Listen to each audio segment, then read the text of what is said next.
the American dream. Leo Tavarro Valdez is the biggest star of musical theatre to emerge from the Philippines in the modern era. He starred in the musical Miss Saigon all over the world. The Vietnamese have seen it. It just brought, it's almost vivid memories of the fall of Saigon. And so, you know, they cry buckets. As I was to discover, Leo is a perfectionist who never takes a day off, nor misses even a matinee for that matter. But he did so for us, not wanting our day together to distract from a performance. It is fantastic to meet you. Thank you. Pleasure, likewise. Yeah. We're on our way to the theatre. Yeah. Now, you've been doing this a long time. What's the sort of preparation? I come in early. Yeah. You know, first and foremost, I'd like to be ahead of everyone. In the theater, ahead, and then I come in, like just relax for a little bit. Well, I bring in my coffee, and then I have my hot shower. Right. Just to warm up the body and then vocalize in the shower. And then so you sing in the shower to get... Oh yeah. Oh yeah. Not sing, but do a little bit of the vocalization. What sort of thing is that? I can't do it now because I haven't warmed up yet, you know. But it's the usual, you know, just to relax the vocal cords and then if I'm really in a good, you know, then I sing a song, you know, and then I go to the desk and put my makeup on because, you know, we have makeup artists, but I do it myself, you know, because, you know, I'm an architecture student, so I know exactly. I was going to talk to you about it later, yeah. Yeah, and so I can do a little bit of this and that. And then I go up, we do our physical warm-up, and I try to be there ahead of everyone as well, and then do my warm-up before they come in, but when they come in, still join them and do the vocal. By the time I get back to my room, do another quick hot shower, and, you know, get ready, 15-minute call, I'm already sorted. So 20 minutes before opening time, the curtain opens, I'm already ready. You've already done the show almost before you start. I mean, but it's been a, what did you call, a creature of habit in that sense? Yeah, so that's my routine. And you know, if that doesn't happen, then I get not rattled, but like, ooh, I gotta do this, I gotta, you know. So it has to happen for me to relax and to get everything sorted. Let's get the show started. I'd say let's go. Come in. Hello. What's the Hi, routine hi. now? What's the routine now? Well, come in. Yeah. And then I take my name in. Yeah. Yeah. Oh, so everybody has to sign in? Yep. Why is Everyone has. Then they know that whether you're in the theater or not. And, you know. So Right. for record purposes. For record purposes. And then when you're out, you got to tick out that you're. And I presume that's because there's a lot of people in the production, and you got to know. No, and also just everyone is covered. And, Right. You know, for security purposes and for insurance purposes and all that. And so began our tour of the theatre. I wanted to know what it was like seeing your name up in lights every time you come to work. To be honest about it, when I saw it for the first time in London, like, whoa, you know. Now it's, you know, it's there. And so yeah, but it's still, well, it's a bit of a thrill at the same time, you know, without thinking much about it. It's quite a responsibility. I know that you never take time off, so we're very honoured that you're doing this. You take great pride in this, the fact that you don't take time off. Yeah, I do, because I put up an extra effort on that. Oh, I mean, I've got a cold, or you're never ill, and I've managed... No, I take pride in it, because I put up an extra effort. I'm from the old school. I said, short of spitting blood, I'm not going to take time off. I think we're going to the costume room, aren't we? Or the quick change area? Yes, the quick change area. I'm looking forward to this. This is the quick change area of the boys. So, you know, you see like, you know, GI boots, GI shirts, GI helmets. But it's amazing because, you know, I'm just amazed at how the guys do it. I mean, so this is a hive of activity. We're this is a hive of activity, and this we is can't like, film during because we've been told we'll no be in the way. way. Yeah. This is like pandemonium, but organized pandemonium. Oh, I don't know what you call chaos. Yeah, organized chaos. Right. Yeah. For those that don't know the story of Miss Saigon, what's it about? Well, Saigon is the story of a love story, actually, of a girl from the province called Kim.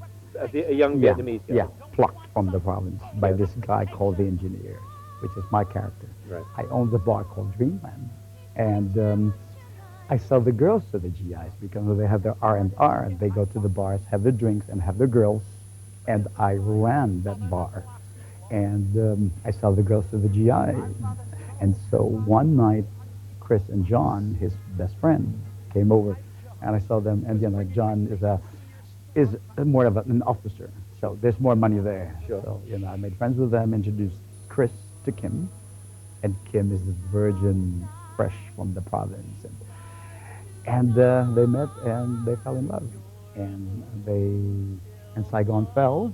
The story is that they spent a few nights together. Because of that, they bore a child. I mean, Kim had a baby. Right. And so when Chris was back in America after the fall of Saigon, married this American girl, had never heard of Kim, asked about her, never heard, until John got into this, like, one of them American-sponsored, like, handling the refugees, and found out that Kim was alive and well in Bangkok, working, me with her, working in Bangkok. And Was so she they came working? back. Is she She was prostitute? No, yes, she yes, prostitute in Bangkok. Yeah. Yeah. And so they came over to see her, and the rest is I don't want to ruin the story, yeah. but yeah. The backdrop is a love story in the fall of Saigon, in the last week before the fall of Saigon. So it's a little bit of everything, and and I'm my character, the engineer. He weaves the story together. He narrates the story, yet gets the character across, my character across as well. Not necessarily a nice fellow. He's not nice, not at all.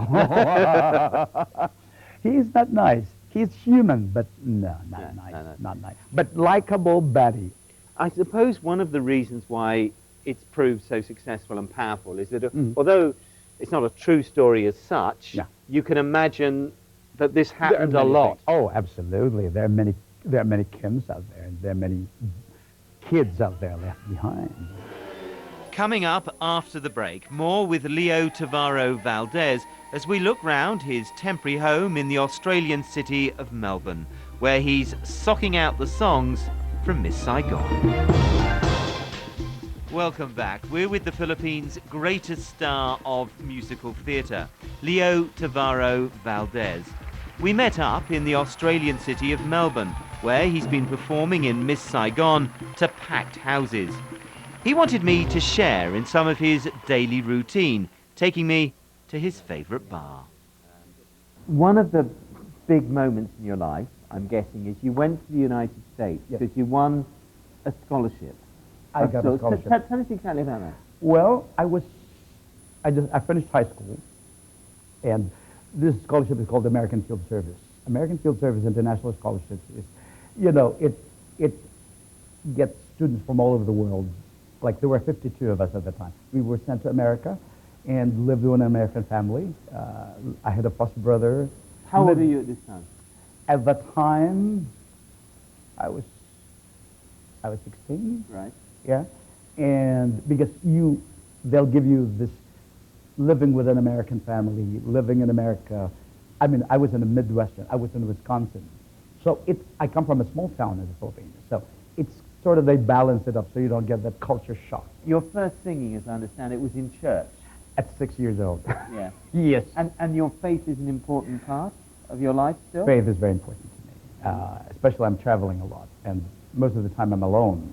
And so, my connection with my faith is good because it helps me, just collect myself and get connected, and it's good.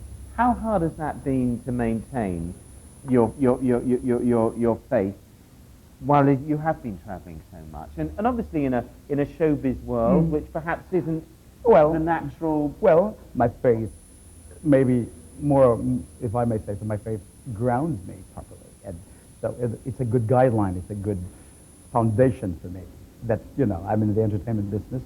I'm not a saint. You get to do this, you got to do that. But, my faith and that strong foundation that my family, my parents have set up for me serves me well until now. I'm what you call a closet Christian, Yeah. I mean, I don't Well, I should, but I don't announce what I believe in. You know what I'm saying? You know, before the show, we have a power circle, and I head it. You know, I lead it. When you Or say power a power circle means, you know, just like, you know, you see in television, like Madonna when she does a concert, or some of the stars, or some of the performers have the concerts. Then they do power circle, like, you know, bless the show, bless, you know, like thank you for this, blah, blah, blah, blah. And I do that. Maybe, you know, for whatever, some people it works, some people it doesn't work, but it's good to have. I believe it's good to have. And then we welcome those who'd like to join. For those who'd rather do something else, it's fine. For all the apparent glamour, I was beginning to see that this could also be quite a lonely life. The show is on tour from city to city. He's like being in Melbourne because he feels at home. We are in Chinatown, Yeah. which for me, who's Asian, comes in handy because during matinee, for example, I mean, we come here to feel like your Chinese food and all that. And doing Miss Saigon, for example, and looking at the things that have been happening as the characters we portray, you feel the anguish, you feel the pain, you feel the ravages of war, you feel, you know, the destruction that war can do. Does it have an effect on you, even though Oh. it's a play and all that? It still big does. time, because you know it's I won't say the word. It portrays life. You remember it yourself? Oh, yeah. How old were you when all this was going on? I was young. Yeah, very young, very young. But you were very wary, even at that very young Oh age. yeah, because you know that then you can't have your own piece of property, you know, private property, everything. So it's all like bombarded in our minds, and so we never even thought about the effects of the war and everything. What we were just afraid is communism will take over, and that if we don't watch it, they will. And so America's the big brother helping everyone, and And you were very aware of that, even as a Oh. child, that there was this fear. I wasn't a child, but I was young. But, Yeah. Oh yeah. It's interesting because a lot of people now, with the wisdom of hindsight, say, well, of course, there was no chance communism was going to take over Asia or the rest of the world. Yeah. But at the time, it was. I do remember that. Well, because that's the reason why they said once if Vietnam falls, I mean, it will move to Laos and Malaysia, and then you never know, the Philippines next. Melbourne is home to some of the grandest buildings and theatres in Australia. As we got talking, he thought of something I might be interested in seeing. The Wall of Fame, unique, he thinks, to Her Majesty's Theatre, where Miss Saigon has been playing. The wall here. Yes, it's interesting. Even me, when I came, like, oh my God, all these names. These are the names, well, of the guys who worked here before. So you have names, you know. So all the people in the theatre. Yes, and like some of them as long as many years back. I mean, you see, I mean, I don't know Now many of I'm these. trying to look for people now. Well, you know, talking heads. Well, Talking heads. I mean, yeah. you're talking. I mean, this Her Oh, Majesty, yes. Marcel Marceau. Yeah. Marcel Marceau, And then right. this Maggie Smith when she was not yet a dame. And but Her Majesty is such an old theater that you get the big like of that The era. big stars yeah, come here. Pavarotti, Marlene Dietrich, And they all that. came through here. They all came through. I don't know whether they signed it, but they had one way or another had performed here. Is this normal? I mean, is it a lot of theatres have these sort of walls of fame, or is I it? can't know. In Drury Lane, in Theatre Royal, Drury Lane, we didn't have this. Because then you'll see Julie Andrews and Jules Brunner and all those guys, and Jonathan Price and all. But no, we didn't have. I think this is the first time I've seen something like this, and I thought, oh, that's interesting. Yeah, It's a nice idea, isn't it? it's a good idea. Yeah. The other thing about what I really quite like about the theatre is it's Uh-huh. I love Melbourne. I can see it. Yes, Maggie See? Smith. Oh yes, Yeah. so she is. So that's Yeah. pretty good Right. endorsement, isn't it? Yeah. The one of the things I love about the theatre and all this is it's so glamorous, and then Yeah. you come backstage Uh-huh. and it's not terribly glamorous at all, is it? Oh, you should see me. I mean, before, after Act One, I go to my bathroom and like wash the dirt on my face and Yeah. my arms, and so sometimes I look at my dress and I say, "So who says it's a glamorous job?" Because I'm just there, just cleaning up and so I'm just trying to find if we can find anybody else. There's one or two rude ones there, so we won't look at those. You get all sorts of Nearly 20 years since Cats. Oh, he says Cats. Everything's been on here. Yeah, Oklahoma, like Fiddler on the Roof, But this is quite you good know, because it gets you, it the- gets you in the mood. The Isn't it? great Topol is here as well. I performed here. So those interesting. It's interesting. The thrill that I get is like, for example, you do that and then, like even, for example, in London, in Theatre Royal, I mean, it never occurred to me when I realized, though, that the room that I'm using is the one that's used by Yul Brynner and who's the guy from My Fair Lady, Rex Harrison. Yeah. I mean, those are the, and Julie Andrews and all those guys. I mean, it's like an amazing feeling. And to be in the same room that they used and using it, it's thrilling. I need room to flex my muscle. Having taken the day off to talk to us, he was bursting to get back on stage the next night. For copyright reasons, we can show only limited highlights of his performance. The real thing is for the audience on the night. Seen the show, and obviously it's fantastic. Yes, thank you. And there's a lot of work involved in it for you. Yes. After shows, is it one big party? What do people do afterwards? We go here to Madge Bar. Is it a very nocturnal? Absolutely. I mean, so what time do you get to bed? And all that sort of absolutely. stuff? I mean, well, we talked about my routine here. My routine when I, on a quiet night, I'd go home after this, like hang around here for a couple, and then go home and like do my emailing, check my emails, and then like watch TV. I will not be able to sleep until like 2 or 3 in the morning. Is that because of the adrenaline? The energy going? level is so high. Yeah. Here, for example, no one can bother me before 12 o'clock. In the morning, yeah. And then it happens until 2 in the afternoons. And it's only for this interview I got out of bed at 2. But otherwise, I'd be in bed until I feel like, because for me, rest is very important. Here's a bit of a stereotype here. Yeah. When you go to bars and places around Asia, and indeed much of the world, Yeah. there seems to always be a Filipino band. Oh, yes. Now, why is this? Yeah, and I'm proud of that, and I'm Why is thrilled with the thought because, first of all, back home, I mean, same as when Saigon opened in London. They went all over the world, the whole creative team, Cameron and the guys, and then Claude Michel mentioned about, I've seen a film that Filipinos singing, and they can sing. So they checked it out without knowing anything, and found Lea Salonga, Monique Wilson, and the whole bunch of So why- Vietnamese, because we can sing. Why is that, though? I think it's within us, plus the Spanish influence of music, because we've been under Spain for 400 years. Right. And they call us, they call us the Asians. What is that expression?